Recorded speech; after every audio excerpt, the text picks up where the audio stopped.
มาด้วยกินตำบักหุ่งนำกันแซ่บเลยอันนี้มกหน่อไม้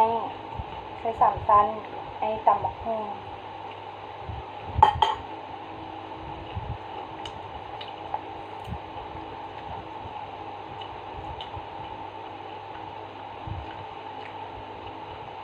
แซ่บบอก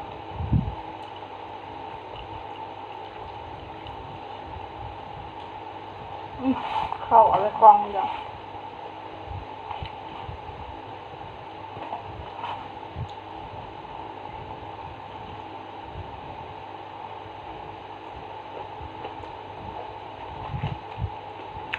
กระแดกไม่ได้ใส่เบิด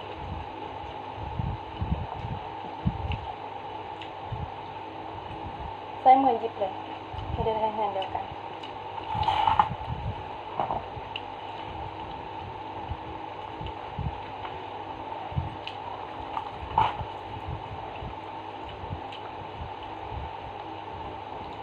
นี่หนูนอนเลยจ้ะ